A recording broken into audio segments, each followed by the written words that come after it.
Extraordinaires. Now's the time to share. Yeah, yeah, yeah. Extraordinaires. We're all extraordinaires.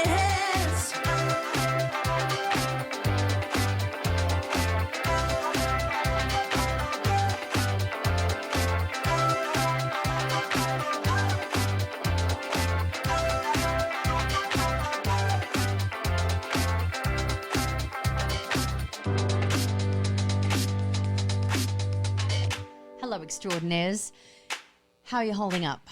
Hold up there at home. My goodness, what an interesting time we're living in. Just want to send you some love all the way through. Whew. Thank you. Thank you so much for joining us for another Extraordinaires episode. This special series called COVID Affairs, Conscious Conversations. I'd like for you to think of these special episodes more like a kind of little public service announcement, a little pod of gold, if you will. See what I did there? Pod of gold. I've been spending a lot of time alone. I want you to trust that it can be a resource where you can come find some good advice during this unprecedented time of uncertainty. I know for me, I've been Googling like mad across the interwebs, trying to find support and information that can help all of the aspects of me, right?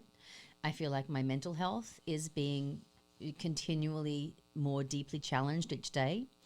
I feel like my physical health most definitely has taken a hit. My spiritual health goes without saying. And of course, the big one, my financial health, it's hardly breathing. As my grandma would say, it's all pretty verkackt. So I want to do what I can. And I'm offering this little podcast and my YouTube channel to track down experts in our greater communities, experts that have good advice, intel, tools, workshops, guidance. These people can come on board as a guest and help us navigate and support all the many aspects of our lives. And we only seem to have the bad news on TV to tell us what not to do. But I would like to know what I can do. Here's another analogy. I love a metaphor, me. Which is it, analogy or metaphor? I don't know, my husband will know, and you'll certainly know. But I want to be able to plug up all the holes of my boat. I want to keep my ship afloat. And while my vessel is steady, I want to learn how to sew some new sails. It feels like I'm surrounded by really salty water that I can't drink, and I'd like to learn how to turn that salty water into something I can drink. So it's a pretty shit metaphor or analogy, whatever it was. It's lost at sea is basically the gist. It's shit. How about this? It's shit. We've got lemons, and I want to learn how to make lemonade. That makes more sense. And if I may, briefly, I just want to offer you something personally here. If you need support in some aspects of your life, reach out to me, and I'll find an extraordinaire for you. I'll bring the extraordinaire on the show, and they can share their gems of knowledge and help you. We can connect them to you. And in turn, if you know an extraordinaire across any field of expertise in any country, really, as long as they've got access to Wi-Fi and a Zoom camera and don't mind having conscious conversations, let's get them on the show so they can help us stay empowered and we can learn from them. All right, shall we? To get on with the episode? Okay. So my guest today is someone in my extended community. He is a man who is driven to be of service. He works tirelessly as a healer and as a volunteer. He is a specialist in cutting-edge regenerative medicine. He has a practice in San Diego, California. He is a member of the American Academy of Pain Management, and he is a licensed naturopathic medical doctor. Now, that particular aspect, which is just one of his many gifts, obviously, that's the part that intrigued me to invite him on the show the most. He sent out a post, you see, and you could tell that he'd taken time to pen it with love, and he shared it with his entire community, and it was a very long list of natural immunity support remedies. easily enough that we could add them to our daily routine. These were remedies that would actually help us protect us from even getting the virus in the first place, and then help us get healthier quicker, better quicker if we did actually catch it. So, beautiful advice.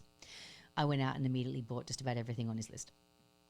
So I've invited him on the show to talk about that, and of course the many other tricks he's got up his sleeve that might be able to help us out. So would you please welcome Dr. Jon Kalman to the show? Yay! Crowd goes wild!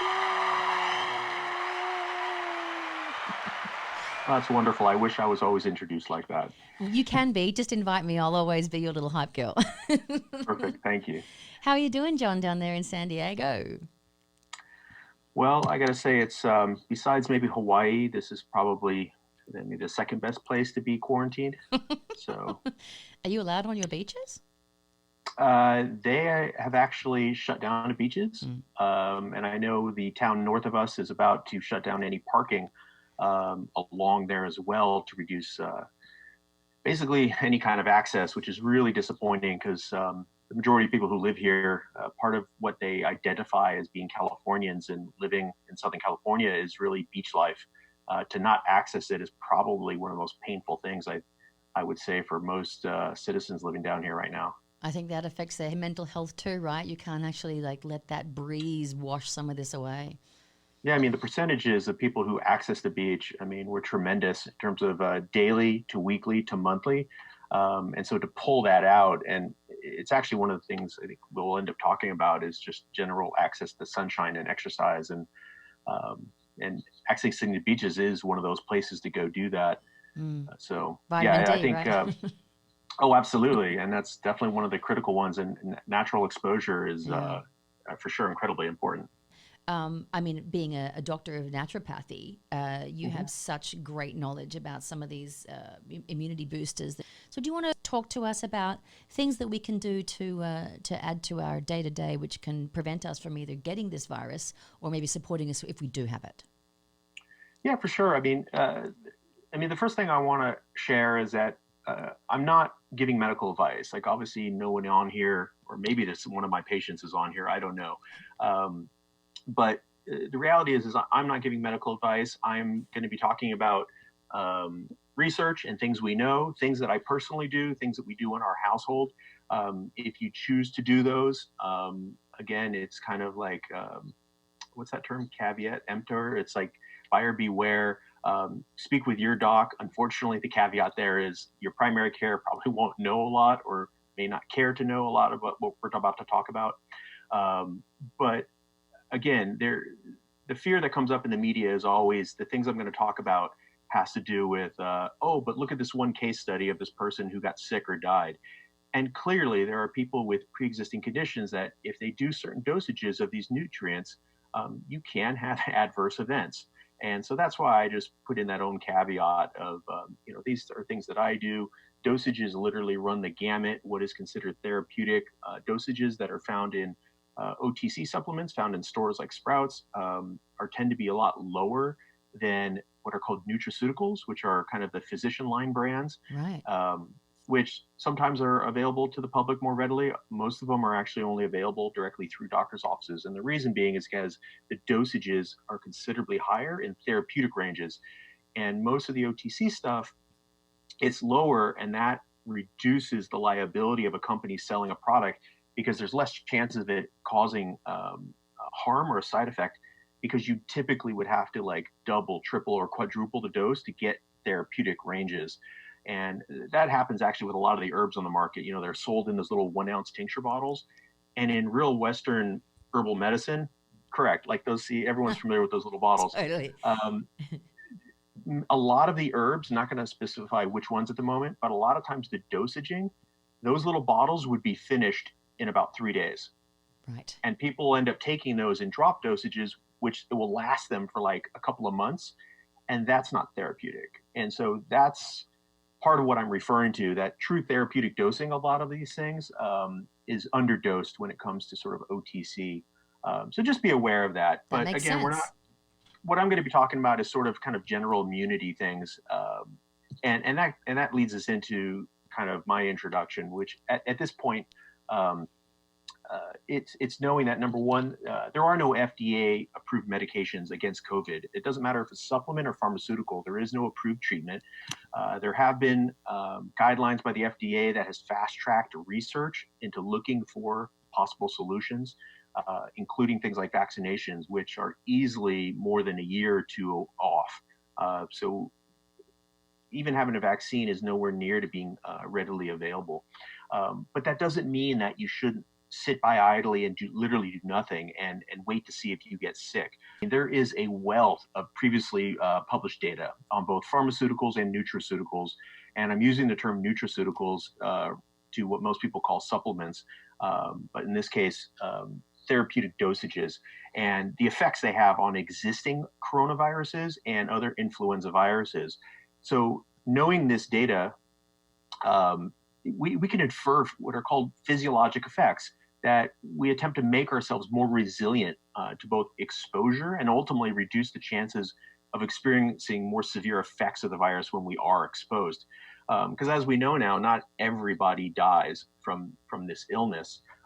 Some people actually get the virus, don't even know they have it, shed upwards of 21 days now was the current evidence that you could be asymptomatic and virally shedding for 3 weeks. So you're an infectious agent at that point if you're out. 21 days now. My God. 21 days has now been some of the evidence coming out of China. And so because they were one of the first countries, we have a lot of data being learned about just how virulent this illness can be. So we want to learn how to kill the virus to stop the infection. And in naturopathic medicine, despite knowing all of the pathology and how that shows up in terms of diagnostics, there's this whole other field of physiology. And the physiology tells us this is what it takes to be healthy. This is what a cell needs to be healthy. So let's support physiology.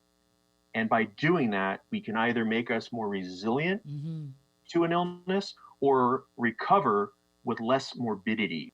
Before getting right into the therapies, there's some, because I know everybody kind of was like, what do I take? What do I take? Yeah, And, I'm like, yeah, just give me the list. Let me buy it. Let me take it. Let's sort this shit out. Yeah. The other aspect to this disease is, and why people are saying, well, isn't it just like a severe flu? The thing is this is a really virulent coronavirus, and its ability to connect to certain cells in our body. And this is where another potential risk factor, the virulency has to do with the fact that it attaches to what are called ACE2 receptors, which are found all over our body. They're in the heart, the lungs, the digestive tract. We now know that people can be viral shedding in their feces for weeks. And so there's this whole oral fecal route that can happen. And again, as I told you earlier, I mean, the Chinese scientists observed that now there's at least 21 days of potential viral shedding that are going on. It's touched us. I had a family member in one of the hot zones in Michigan, and he didn't have any upper respiratory. It was all digestive. And fortunately, he was just released from the hospital. But for him, it literally just infected his whole digestive system. And the upside is survival rate, in my opinion, would probably be better, because one of the biggest problems when you do get it infected is that the breathing, the right? whole The lungs. the inflammatory response that happens, a protective mechanism, really goes out of control. And the sad part is you end up literally like drowning in your own body because so much fluid builds up that you cannot move carbon dioxide and oxygen efficiently. Again, there's a lot of questions right now about medications, and everybody who's on these drugs like ACE inhibitors and ARB drugs, angiotensin receptor blocker drugs for hypertension. And the big concern is, are these drugs making you more susceptible? And then unfortunately, there's a small research study on the other side that says, well, maybe it might be protective. But no one right knows. now, I'm leaning towards, well, first off, it's not, don't stop your medications, stay on them. But if you are on these medications, quarantine yourself, follow all the guidelines, because you may just be more susceptible if you are on these medications. Right. That potentially is throwing another wrench into the mechanism of why people are getting sicker. The other piece that doesn't really get talked about is the suppression of fever. And fever is crucial for healing illnesses. and this is sort of old. It's what's considered old school naturopathy, Mm-hmm. and it has to do with your body driving a fever for a purpose. You know, the American College of Critical Care Medicine, you know, their definition of fever is their core temperature of 100.9 degrees or higher. That's a lot. And yeah, I mean, but we can easily go up to 104. The reality is a fever is good. It's beneficial. It's healthy. Our body spikes the fever because there's a whole slew of downstream effects that occur, what are considered heat-sensitive activities that have to do with, there's a whole bunch of things called cytokines and interleukins that start to occur, these cellular effects. And it's actually the first thing we're going to get to in terms of how to stay healthy. And ultimately how to do that is doing things like using sauna to generate fever, Right. and not suppressing fever when you do get one. And Can a bath work just as well if you don't have a sauna in your house? you could produce, a fever by raising it using external heat. When it comes to sauna and heat, you produce what are called heat shock proteins, and we now know specifically it's called heat shock protein 70 is the one that we've identified as being the most beneficial. So literally 20-minute sessions, 4 to 7 times a week, can be quite beneficial for producing these heat shock proteins. I was going to talk a little bit about immune modulation, because fever also will trigger and support what's called Th1 immune modulation versus Th2. What's that? So very simply, Th1 has to do more with creating antibodies to fight bacteria and viruses. And Th2 is typically the response to things like parasites and allergies. And so, there's so much here. This is why we can go down rabbit holes. Your brain is like a little, it's got so many little pathways, doesn't it? Oh my gosh. Yeah, and I was trying to keep things as simple as possible. Then Yeah. every time I say something, it's like, oh, but wait, I need to go down this turn and cover this before I cover We could this. have you talk for hours. I know, exactly. But And then the whole time people are listening going, is he ever going to tell me what supplement to take? Yeah, exactly. Yeah. It's Yeah. like you So save the best till last. Here's the first one. Gonna make you watch Drink a little bit of all water. of it. Yeah, stay hydrated. Okay. I'm with you. That's a good one. So to keep it simple, again, you want And a warm healthy fluids tea. I heard was helpful. Warm fluids, warm tea, green tea. It stops green tea stops a 3CL enzyme. These are all the things that I've been listening to. Yeah. Will help The you hot kind of and wash cold. it down. Hot and cold, No. I don't think there's really any difference. The biggest thing is just Okay, fluid. hydration, Okay, fluid. gotcha. Yeah. And so without getting into kind of the weeds around Th1, Th2, you want you always want a healthy balance of that. And where it gets even more intriguing is, I'm going to touch on it real quick here, is again, you want a healthy microbiome. The microbiome basically stands for all the bacteria that kind of exist in our gut, which is impacted by what I shared earlier about if the average American's only rotating 8 foods in their diet, you actually are affecting your microbiome and making yourself more susceptible to illness. And where we see that is things like allergies. And there was a groundbreaking research paper in the Journal of Allergy, which just came out, talking about birch pollen specifically, but other things like ragweed as well. You will have the Th2 response that typically happens because of allergies will affect your Th1 response. And as I just shared, you want a healthy Th1 response to fight these viruses. Right. And so people who have significant allergies potentially are now more susceptible to actually getting infected with SARS-CoV-2 Well, that would because be of their allergies. Mm. Which, what does that mean? It means you just need to be more proactive with obviously taking care of yourself, Right. Washing your hands, everything we know to do, right? Physical distancing. Some of the nutrients we're going to be talking about, because people hear about quercetin and they go, I take quercetin for allergies. Well, guess what? We're going to figure out why quercetin is actually one of the things to help prevent a lot of the side effects from the SARS-CoV-2. And if you're taking it for allergies, it's actually beneficial on both sides. And there's a reason why that is.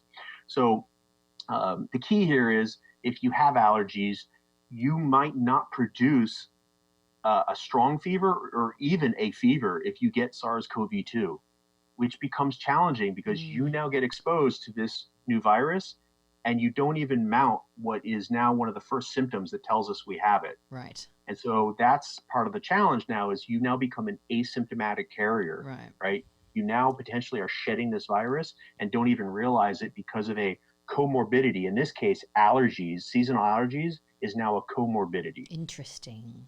Yeah. But the take home really is about when we speak of the microbiome, you really should really think about diet and what are you doing in your diet. And in order not to just disrupt the microbiome and become more susceptible to infections, number one, you should be eating your vegetables, and especially what are called vegetables with prebiotic fibers. So this is prebiotic means it's the ingredients that actually support the growth of healthy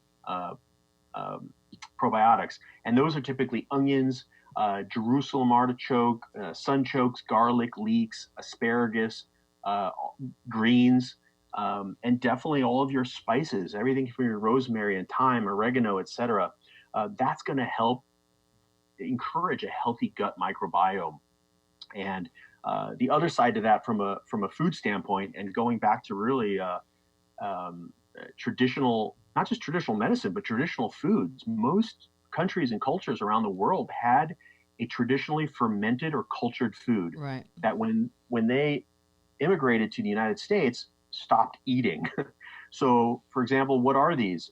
Sauerkraut, kimchi, yogurt, kefir, right? So these are all cultured fermented foods that are rich in probiotics that are slowly sort of making a comeback now. People drinking a lot of things like kombucha and kefirs, or even now making their own. You got to be careful because clearly you can actually grow some unhealthy bacteria and make yourself sick. But, I see. But from a digestive standpoint, that's kind of what you should be looking to be doing. Yep. Yeah. Which will help the allergies in turn, because you're saying the Th1, Th2, healthy microbiome will help the allergies, therefore help the protection of my Th1 cells, which will help me fight the virus. Yeah. And the other thing about foods, is you have flavonoids. The simplicity of understanding flavonoids, these what are a category of polyphenols, they are basically what make foods colorful. Right. So old nature cure sayings used to be just eat as many colorful things as possible, and now research is catching up to why that is. And so, for example, quercetin is a flavonoid. In fact, as a side note, vitamin B2 or riboflavin even has part of the word in there. Flavin from flavonoid, riboflavin is what causes your pee to be so bright yellow when you take a B complex or a multivitamin. So you're getting actually a large source of flavonoids from vitamin B2. Which is good. Very colorful. It is, yeah, absolutely. And so yes, you do urinate out a bit if you don't absorb and utilize it. Yeah. Part of how quercetin could be beneficial is that it actually helps with zinc absorption. This was identified back when Zika and Ebola were a problem. That there was a lot of research done identifying how quercetin can help. The challenge is the dosages therapeutically were quite high, more than you would ever probably take. I mean, it was in the research, it was like 3 to 7 grams of quercetin, which is huge. I mean, you would I don't want to say you bankrupt yourself, but the average price of quercetin to take 3 to 7 grams, you'd be spending a lot of money. But the idea being is that at least from a food only through standpoint, prescription you can get that? No, quercetin you could buy as an OTC supplement. Okay. OTC, over the counter. Over the counter, yeah. Okay. And where that becomes important is not just as a flavonoid to modulate inflammation, but also for zinc absorption. As a side note, there's what's called the zinc ionophore systems, and that's that drug you heard of, hydroxychloroquine. That's actually one of the reasons why that drug is potentially beneficial. It's malaria, right? Yeah, that's been traditional use of it. But for folks with autoimmune disease, people with rheumatoid arthritis, they've been on hydroxychloroquine for years and years. And it's got a safer profile than regular chloroquine, but it is immunomodulating, meaning it will suppress the immune system. So it is not something that should be taken as a preventative. So people who are going out and trying to hoard this drug and buy it overseas, I do not recommend taking it as a prophylactic medication. You actually can make yourself more susceptible because, again, the reason why it works in autoimmune diseases is because it actually suppresses or downregulates your immune system, which is what you don't want. Right. You want, again, a healthy Th1, Th2 sort of response to illness. And these types of drugs, again, we're talking kind of acute care in these situations. You're sick, you're in the hospital, you literally are steps away from having to be intubated. And these are emergency rescue procedures using azithromycin, which is an antibiotic, mixed with hydroxychloroquine. That's the Z-Pack, the regular antibiotic we'd get when we had correct. a flu. And the combination of the two actually can be lethal. It causes a fatal arrhythmia, which is why it's done in ICU because. Oh my God. So people are doing this themselves at home thinking that's their treatment? No, they're not, right?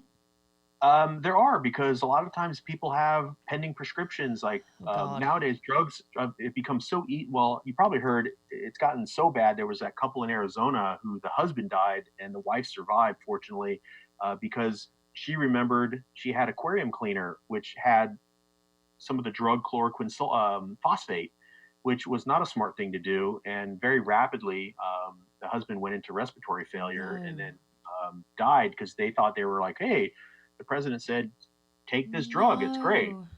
So I caution people to just don't do these things. Again, these are literally last case survival mechanisms. These are not daily preventatives. And if you start, and the whole reason people go, why would you take an antibiotic for pneumonia? Well, part of what happens in pneumonia is that when you have that fluid buildup in the lungs, you have an increased propensity to develop bacterial infections. Right. So the goal here is the virus started the problem, and then pneumonia is the secondary causation. And in pneumonia, you then have bacteria that then sort of take up residence. And so now you're dealing with both a bacterial and a viral problem. So that's why they combine both the drugs. Got it. Yeah. Professional only. Just... Ideally, yes. So let's actually talk about some of these nutrients. Great. So let's see, vitamin D, for example. So vitamin D, where does it come from? Well, sunshine was traditionally where it would always start with, right? You'd go outside. The amount of research that's out there is staggering. The health benefits from it. I mean, it's really all about barrier support, cellular barrier support within the body. There's anti-inflammatory effects, anti-replicative effects that has to do with cancer. There's research showing there's alleviation of corona-induced disease in animal models. Again, coronaviruses is not just that. We've had coronaviruses in our world for as long as we've existed. So a lot of common colds are coronaviruses. So this one is called a novel coronavirus. It's the shape of the cell, right? What it looks like under right. It just means that it's crown. it just means it's basically like a ball with all of these spikes like coming a off Sputnik. of it. Looks like a Sputnik. Yeah, basically. Vitamin D helps with your gut microbiome. It helps with what's called non-specific innate immunity. We talked a little about that Th1, Th2 kind of stuff. Right. So vitamin D is important. I personally take like 5,000 IUs every day. That's generally a safe number. Does a multivitamin generally have the amount of IUs you need? No, the multivitamins tend to be on the kind of safe side. Right. Taking a couple hundred IUs every day is never going to get you there. I see. And so the fact that we have so many chronic diseases and we know the safety profile of vitamin D, having upper limits of taking 1,000 or 2,000. What's the IUs of vitamin D per day? You said 5,000? I like to take 5,000. And so most people can safely take that. Okay. D3, vitamin D3, D3. Is the form. Yeah. All right. Shall we move on to another vitamin? Yeah, for sure. Vitamin A as well. Again, we talked about how they work kind of hand in hand. vitamin A is not specific to any one virus. It's basically It's a been shown general helper, right? it's general support of your host defenses. And so, you know, if you're taking like 5 or 10,000, you generally are going to be fairly safe, and you're going to have the protective effects, versus, you know, even 25,000. Some people get scared of those numbers. 25,000 IU's daily, but the reality is, the published data of what was considered dangerous was people taking over 25,000 Mm. for daily for like 6 years. Oh, And I don't know anybody who does that. I'm sure there are very kind of, I don't know, focused individuals, or like, I'm sticking with that. But heck, I'm not even that disciplined. And so, again, we're talking about just trying to do some general maintenance. Right now, I've kicked up my numbers just because of general exposure. but you reckon So, 10,000 is a fairly good yeah, absolutely. dose? And I think most people can probably safely take something like that, and not cause harm. Okay. Yeah. Great. And when it comes to zinc, again, we've got a lot of in vitro. Again, in vitro versus in vivo. In vivo meaning like testing the organism, versus in vitro being lab. Okay. And then there's what is it, in silico, which is actually meaning in computer models. So a lot of people haven't heard that term. Nope. But computer models can actually give us a lot of good data. So if you ever see in silico, that means that it was computer model based versus in vitro or in vivo. But again, zinc, huge ability to inhibit coronavirus replication. Again, It's a lot good of for your in vitro. thymus gland, right? It's good for the hormone. Yeah, you actually, it's necessary for maintaining your barrier defenses. Your thymus produces a hormone called thymulin, and which regulates all sorts of immune functions. Zinc is crucial for your thymus in order to do that. How much per And day? right now, people should generally be having between 40 and 60 milligrams. Usually, I have them do it in a split dose with food, so you don't have that typical stomach problem that happens when you eat zinc. If you are taking the higher levels, there's been a concern. They talk about having copper deficiencies, and usually the copper deficiencies are really more of a problem long term. If you're doing, quote, high dose meaning like 60 milligrams, or some people have bumped it up, sometimes 80. And so Okay. for short periods of time, and you're fighting an illness, you're not going to be worried about a copper deficiency. Okay. But long-term health, general maintenance is like a 20 to 30 a day. So when you bump it up to 60, you're not going to usually have a problem with copper deficiency. But a lot of supplements now will have like 300 to 600 micrograms, sometimes up to 1 milligram of copper mixed with the zinc in the formula. Okay. And they do that on purpose. So 20 to 30 per day, good for maintenance. And if you've got a cold, up it to like 40 or 60 milligrams for per sure. day. Okay, good. Other essential minerals here, we've got like selenium. Again, relatively safe, widely used as a nutritional supplement. 200 micrograms mcgs versus mg is a very common dose in all the clinical trials. There is a pro-inflammatory pathway that is inhibited by selenium called the NF-kappa B, and basically viruses use that pathway to promote replication. So that's one reason why selenium is actually beneficial when fighting viruses, basically, because you're trying to inhibit this replication within the cells. Got it. The other thing we want to talk about, because we're going to get into now, inflammation. So selenium can help with controlling oxidative damage be caused by viruses, and the collateral damage that happens to tissue. And what's interesting is that there are two main locations, the northwest and the northeast of the United States. The soils in those regions actually are incredibly deficient in selenium. So foods that are grown there, the population is getting selenium deficient produce being grown in those areas. As a side note, there was an interesting look at actually the areas where many of the Chinese viruses, the pandemic viruses that have evolved from, came from endemic soils that were incredibly low in selenium. Wow. And so rather than getting conspiratorial by saying that, governments are producing viruses to attack us for blah, blah, blah. Anyways, right? The conspiracy thing, I counter it with saying, maybe it's actually just our planet Yeah. and the Our foods we're soil growing, needs help. right? Well, they And were how doing that that also, test, right? That test where they checked the same soil in the same area 25 years apart. And so where we used to only be able to be required to eat one bowl of greens, now the same greens coming from that same soil means we have to eat 25 bowls of greens in order to get the same nutrients that we got in the one bowl. It's just like nuts. We have to be able to yeah, and supplement. so these are kind of big picture discussions about sort of prevention and what's happening in terms of what's making us more susceptible to illness chronically. Right. So selenium is one of those things. Putting it back into your diet, it's easy, it's inexpensive. Tablet form, right? Yeah, it typically comes in a capsule. And you said You how can buy much? it by its 200 uh, micrograms?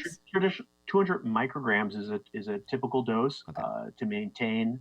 It helps with what I'm trying to say. It helps with controlling oxidative damage. Right. Oxidative damage is actually one of the reasons why the lung infections with this virus become so damaging to our body. So selenium helps to protect the body. We have evidence that Right. minerals like selenium are very potent to treat virus-induced disease states. It didn't take a pharmaceutical drug. It literally took giving human beings these missing minerals. Yeah. It makes so much sense to me. Yeah. So the other things, talk a little about N-acetylcysteine. N-acetylcysteine. Easy for you to say. Yeah, NAC for short. Okay. So cysteine, the amino acid, very potent for helping control, again, oxidation. And the reason it helps is because it works through glutathione pathways. And a lot of people have heard the term glutathione. It's become kind of a hot, sexy antioxidant in the last couple of years. A lot of people asking for it intravenously, like in our clinic. And we have a lot of research growing on the use There's of vitamin glutathione. porn? It's become a Vi- sexy vitamin- antioxidant? Yes. Wow. Have you bought that domain name yet? Vitamin porn. Vitamin porn? Yeah, .com. Sexyvitamin.com or Wow. any there. Yeah. Look, I think I'm blushing. That's so great. Excellent. How to make a naturopath blush. Naturopath. Mhm. I can't even say it. Blush. Okay, sorry. Moving on. So It's a we were sexy talking about antioxidant. N-acetylcysteine, Okay, NAC, got it. and very similar, again, very similar mechanisms to selenium in terms of controlling oxidation. It's also what's called a mucolytic, meaning it helps to thin mucus in the mucus. respiratory tract. And it also disrupts biofilms, which is what happens and why bacteria become so aggressive. They form these very Yeah. thick mucilaginous films that are very hard to break up, and then they can then use it as a protective mechanism. The bottom line is N-acetylcysteine has an antiviral activity. It can also lower fevers. So if you're trying to modulate a fever, sometimes N-acetylcysteine, NAC, can help do that. And in a way safer manner than taking an NSAID or acetaminophen. Right. It could be typically 600 milligrams twice a day. Some people take upwards of 3,000 if they can handle it. In severe situations to break up, as a mucolytic agent, it's those higher levels. Most people can safely take 600 milligrams twice a day and not have a problem with it. Got it. Yeah. All right. The licorice. Glyceric acid. So the challenge there. So licorice has, it's been used medicinally. My goodness, I mean, it's like thousands of years. Right. At many times at doses that are considered therapeutic by modern standards.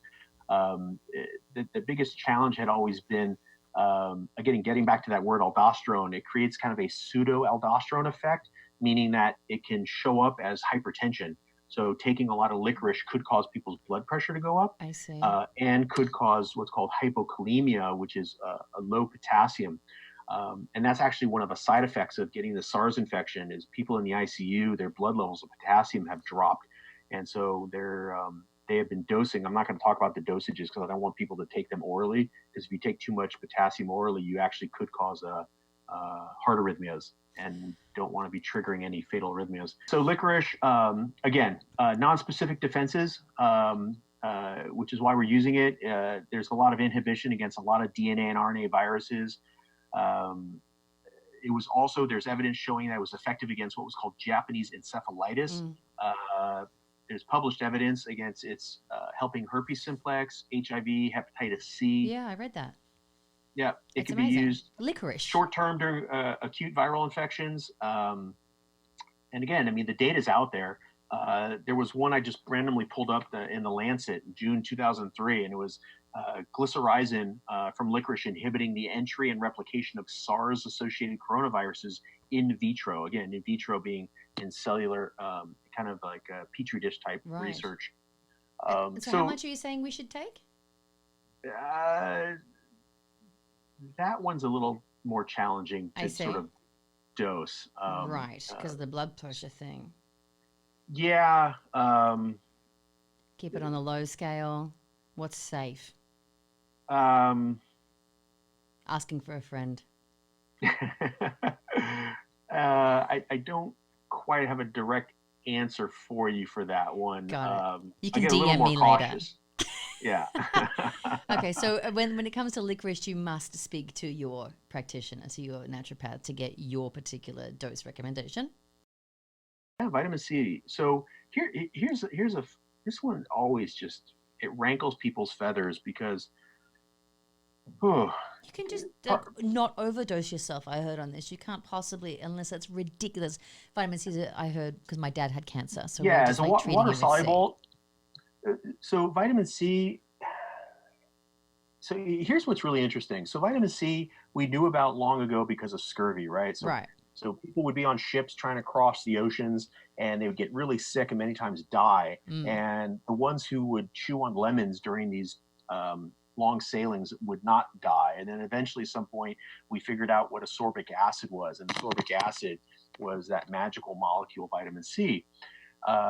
And what's intriguing now is we actually are seeing cases of scurvy showing back up in our society. Oh my God. And this is something that we thought was a scourge of like the 1800s, right? And where are we seeing this? And this is not to scare people off of doing specific diets like the keto diet, but we have seen scurvy in ketogenic diets because people are not getting ascorbic acid, vitamin C. And the research is actually specifically for treating children, like autistic children, with the keto diet, or seizure-prone kids using ketogenesis. Because seizures would respond very well to ketogenesis. But then what was happening was you would begin seeing scurvy. Children with very restricted diets, like the ones who would like only eat like Twinkies and potatoes, like French fries, and Like my maybe nephew. ketchup. Yeah. So don't fear like keto diet and stuff. But what I'm saying is vitamin C is crucial. But what I'm going to get to eventually is the awesome research around using it intravenously. The biggest thing for vitamin C is that it shuts down reactive oxygen species, and it can help specifically with the inflammasome that's connected with this disease. And I mentioned it already, that's the NLRP3 inflammasome. Vitamin C has been found to help modulate that. From an oral standpoint, the challenge with vitamin C is that it can cause, if you eat too much of it too fast, you get what some people like to call disaster pants, basically like diarrhea. So you do it to what's called disaster pants. You don't want that. disaster pants. Yeah. So so dosing to bowel tolerance is really about hitting this to where you're getting loose stools and then backing down. The thing about vitamin C is, as human beings, we do not create vitamin C versus most other mammals. Like, for example, your pet dog makes its own vitamin C. What happens with C is normally when you're generally healthy and you don't have any illness, the receptors in your intestines, you have they meter how much is basically the gut receptors will modulate how much C is going into the system. But when you get sick, those receptors basically like open wide up, or they open up, and your body will just absorb as much as it can possibly get. I see. Because vitamin C is so crucial for managing, again, these oxygen species. And so many times, 1,000 milligrams or 1,500 milligrams may be enough to cause you diarrhea. But when you get sick, you can start eating 8, 10. Some people have eaten as much as 20 grams or 20,000 milligrams of vitamin C without having diarrhea. And that just shows to show you that the body will absorb so much of it. Because again, as human beings, we do not create vitamin C. We need it in our diet compared to other mammals. And so the best way to start is really meter out your dosages. So if you're going to start taking 2,000 or 3,000 grams, take 1,000 meal, and you're going to see if it's going to cause you loose stools. If you're starting to get sick, you literally can start bumping up those doses. Okay. And it's really hard to hit any upper level limit for oral vitamin C. The body will begin using it. Amazing. And so I have my colleague has translated a lot of the research papers from China, and so we have that data. We've got summaries on it, and so if anybody knows hospitalists, we'd love to reach out and speak with them about incorporating it. There's hospitals in New York right now that have incorporated IV vitamin C in the treatment of their the COVID-19 patients, and it's such a cheap intervention, incredibly safe, that could be implemented with any other intervention. So even if they're using antiviral meds, antibiotics, you can simply add vitamin C, because again, these dosages are so safe and they're not going to interact with any medications. What about the version for us at home then? Obviously, I can't IV it myself, but at home to add to my little and so that's routine, where the oral dosing comes in. It's just doing what's called to bowel tolerance. Up to 1,000, and then maybe 2 if I don't get the shits. It could be 2,000. Would you say it could be disaster 3,000. pants? No disaster pants. Disaster pants. So, oh, my throat. I'm sorry about that. We're going to let you go.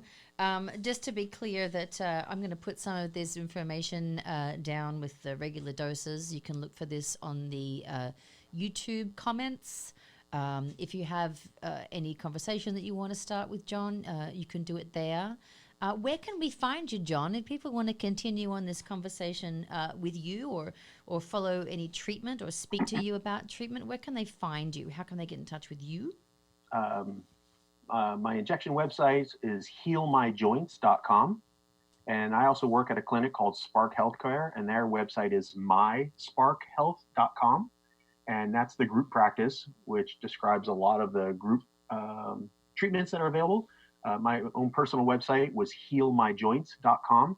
That focuses a lot about talking about the injection therapies that I do for joints and chronic pain. I'm on Instagram at Dr. Jon Kalman, and I'm also on Facebook as Dr. Jon Kalman. With a K and Jon, no H. Yeah, don't use H's. Jon. And so those are the kind of the main areas right now. All right. That I have.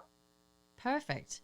Thank you so much for coming on and sharing your wealth of knowledge. You have such access to this information. I can hardly remember what my middle name is most of the time. So I'm really impressed, and I'm really grateful to you for sharing your knowledge of how to be helpful in this time and keep our immunity up, and not only just in this time, but for future going forward. We know that we have a responsibility to take care of our host, this body that we only get one of. The soul might continue, but this body is ours for this time. So I want to thank you so much for Dr. Jon Kalman for being here on the show today. Stay well, stay healthy, and thank you so much.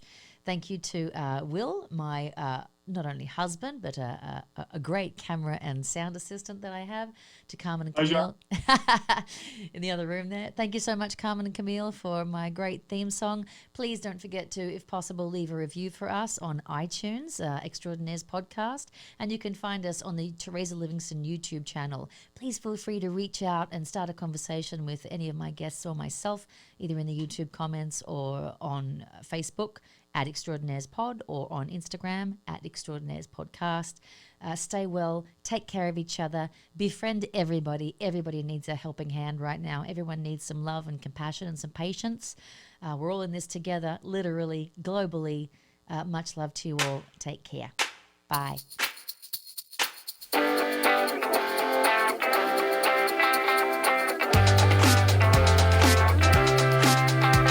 Extraordinary.